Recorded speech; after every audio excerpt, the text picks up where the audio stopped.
Welcome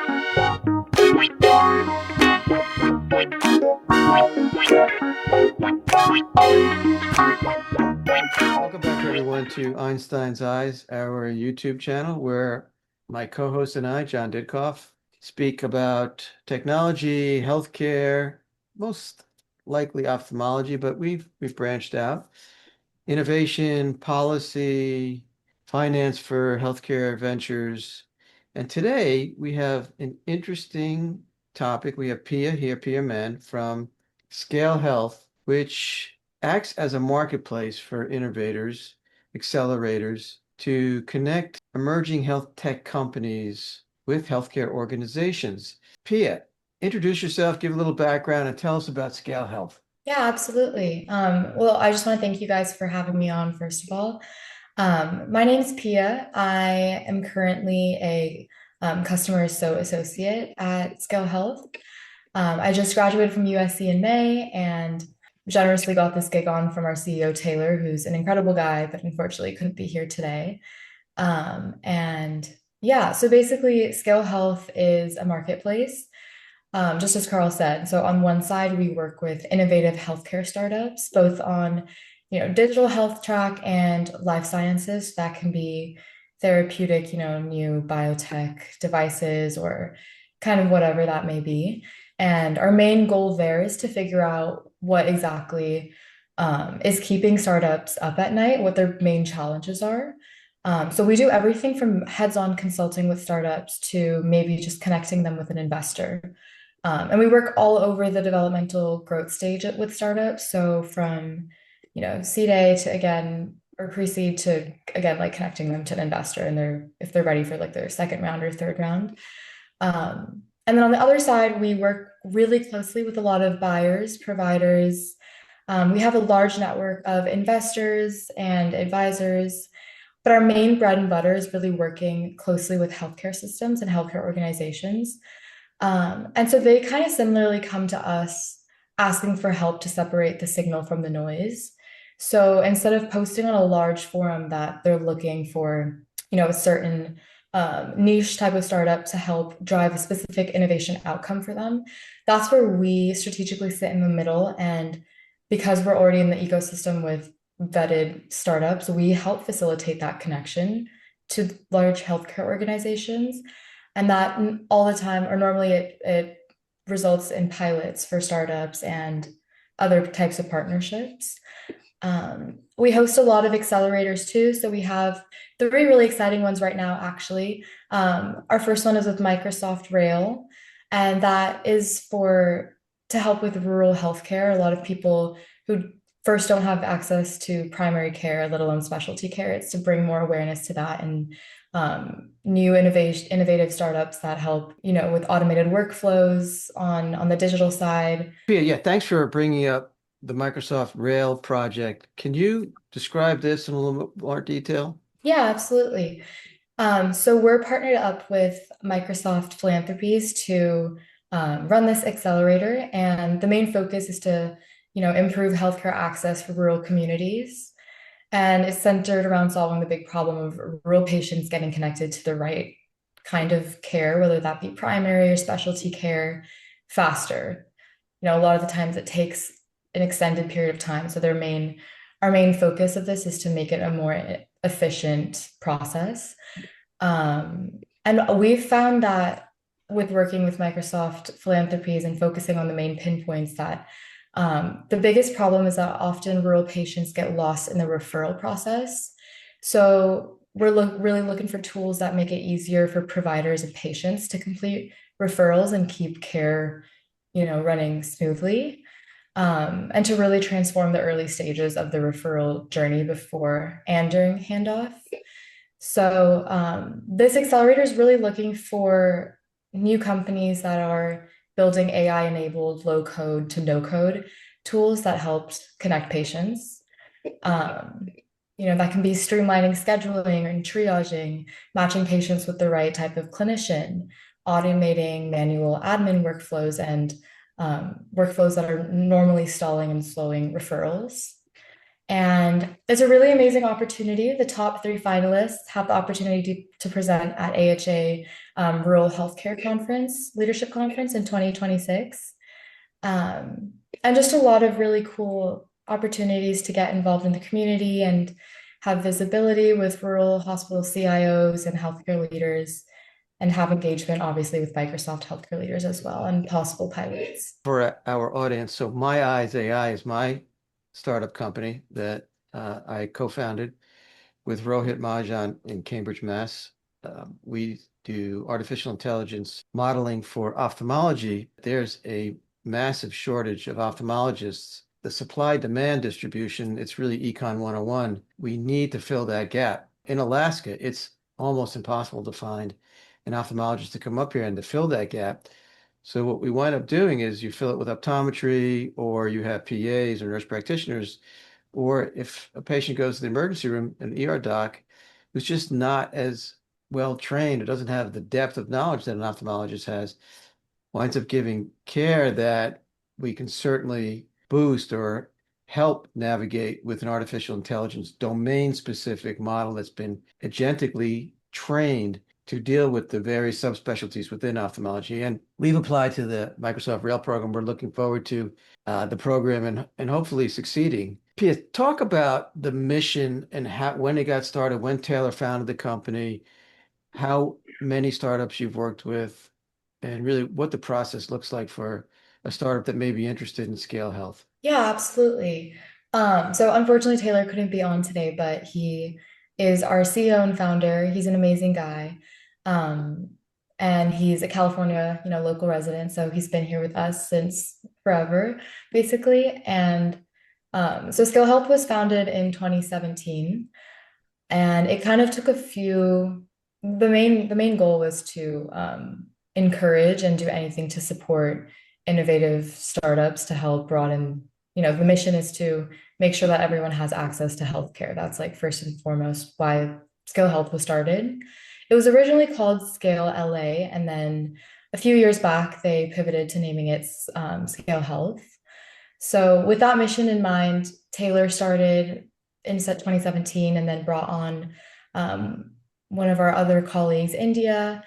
And slowly from there, the company grew from about two to, I want to say now we're about like 20 people. We work really closely with a tech company called ISVX and Sierra Labs.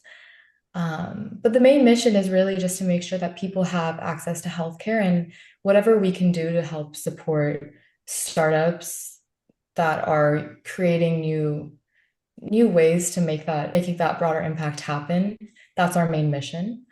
Of course, COVID kind of took a little bit of a turn on the model, so it's changed a little bit from how it first started to how it is now into a full-fledged marketplace on both sides. And that brought up a lot of amazing expanding opportunities in terms of we work with a lot of global companies now. We actually have a team going out to Venice, I think at some point next year, um, to work at a conference when we were closely tied with, I don't quote me on it, but something within like healthcare and the Italian government. So that's really exciting. But we work really closely with a lot of companies abroad, and Zoom has made that possible. We have about 3,000 startups that we're currently working with right now. Wow. Yeah, and so not just local, but really across the globe. And yeah, so you mentioned kind of how we work with companies and what that process looks like. So a lot of the companies that we work with it's a lot of word of mouth. So Taylor and the team will go out to conferences like Health, or get referrals from other partners that are doing similar things in the healthcare industry. We do a lot of cold outreach too, which I've had the opportunity to take advantage of.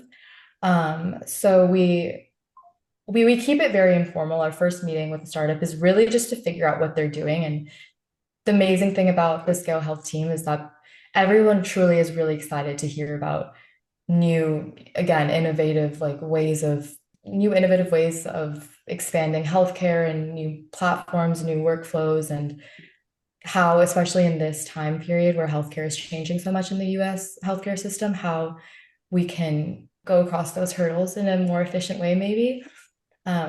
So it starts off with just the first meeting, and from there, we really just do a diagnostic approach. So whatever we can do for them in terms of, again, heads down consulting to maybe just connecting some dots to a healthcare system or an advisor, that's really where the process happens. And we just want to support our members. We have a membership that includes an incredible opportunity of roundtables where we bring in CIOs from across the healthcare system, expertise levels, and they come in and they talk about a really interesting conversation of maybe what's happening in their specific ecosystem in terms of politics or administration. And it's a really informal and intimate way to make connections with individuals in the healthcare system so that startups can, what parts of their startup they need to elevate in, or how they can specifically address a problem that someone is facing. Do you ever turn away startup candidate? Yeah, I think I haven't, in my experience, that hasn't been the case as yet, but I've had conversations with Taylor in our team where if we're not the best fit for them and we know someone else that can be a better fit, we'll definitely make that referral happen. A lot of the times, if a startup is too early on, it's kind of hard to help them if they don't have their MVP and a lot of the fundamental basics down, and they're maybe not looking for help and are on their own journey of figuring that out. Then it's just not an organic relationship. But a lot of the times, we're pretty flexible with where we can lend a helping hand and where we can be supportive. So I want to say not too many times we turn away startups. We really want to make sure we can help and support. And because we're such a large marketplace, a lot of the times we are in a position to be able to help across the board in any level. So, hey, Pia, I'm Jon Ditkoff. I'm an ophthalmologist in northern New Jersey. So we're really spread all over. We got California, Alaska, and New Jersey. I met Carl 30 years ago when we trained at Albert Einstein, hence the name Einstein's Eyes, in case you were wondering. So yeah, this is very intriguing. I'm invested in a couple of startups. One of them I really think it's in a later stage, but I think it's the kind of thing, it is medical. Interestingly, it has to do with the Joint Commission. Do you know anything about that? I don't know too Yeah. much. So the Joint Commission, Carl, I mean, we remember hearing about it when we did our training. Yeah. Joint Commission's coming. So the Joint Commission goes to hospitals every few years, and the hospital has to be accredited. So the Joint Commission comes in and inspects and makes sure that they're dotting their I's and crossing their T's. And interestingly, I didn't know this, but many years ago, I thought the Joint Commission was a governmental agency. They're actually not. They're a private company. But once you get that accreditation from them, the government wants to see that. If you don't do it with the Joint Commission, the government will come in and inspect you, but that's a lot more labor intensive. So the Joint Commission was very smart. They're a private entity. But what this company did, which I think is amazing, is the Joint Commission used to be kind of like the way medical practices were run 30 years ago, paper records.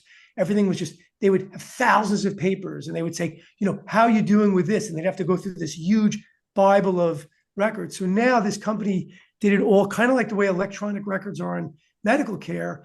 This they took and they made it electronic.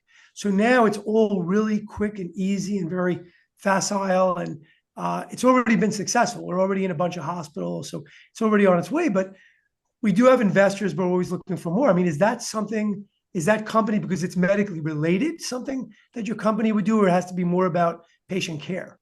No, absolutely. Yeah, that's totally included in a lot of what we work with digital Yeah, healthcare companies I'm that are, definitely going to let these guys know. yeah. And I guess my question really is, so what do you do? Like, so you have 3,000 clients right now.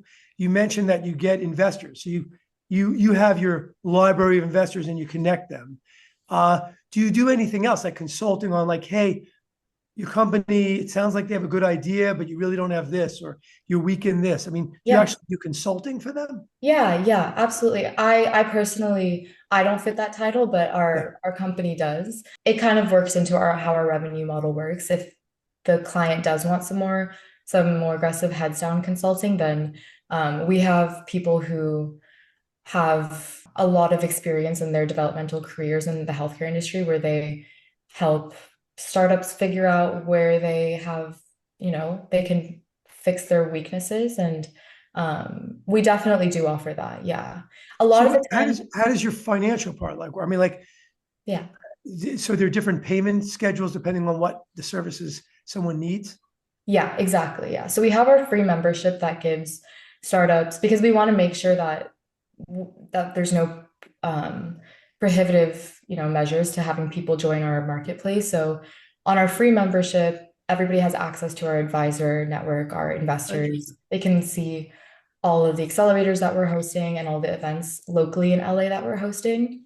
And then our plus membership, which is it brings in the opportunity of the roundtables. That's the kind of the biggest value prop with that tier. And we also provide kind of a diagnostic again. It depends on Yeah. what the client wants in terms of the consulting and maybe being more hands-on on facilitating connections with healthcare executives and all that. That price kind of changes depending on what is being asked. And I'm not too sure exactly what the numbers are there, but But there's different levels essentially. exactly, How yeah. often do you think your company tells someone you guys just don't have it? It's an idea that's it's not going to go anywhere. I don't think ever. I don't think Really? that's Yeah. something my team That's um not your role. I mean, you'll support it and give guidance, but not say to someone, "Hey, it's just not a good idea." oh no, Yeah. no, never. I Interesting. mean, this company is not we want to open doors for people. We Yeah. don't I don't think unless there's some kind of conflict with how we work as a team with that Yeah. client, I don't think there's any idea that's bad. If anything, we Good. want to, get more hands-on and help them be at a place where they can be successful. Thanks a Yeah. million for all this. Is there anything else you want to say before we conclude? No, I mean, I just want to thank you guys so much for this opportunity. I come from a family of physicians. My sister's really interested in ophthalmology, and I've kind of Oh, great. seen her on her rotations, and I've been in that environment with her. So I think what you guys are doing is amazing, and it's really cool to be able to be here today with you guys.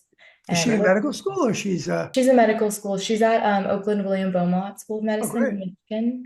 So what Um, year? What year is she? she's third year, so Oh yes, so this is it.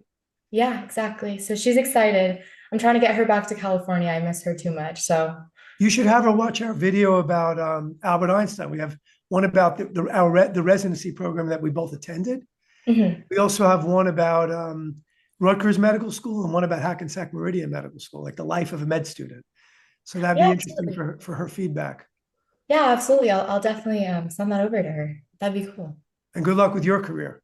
Yeah. Thank you so much. It was awesome to meet you guys. Yeah, thank you, Pia. Okay. Well, great. Well, listen, thanks everybody for being here. If you found value in this, please subscribe and hit the like button, and we will see you guys on the next one.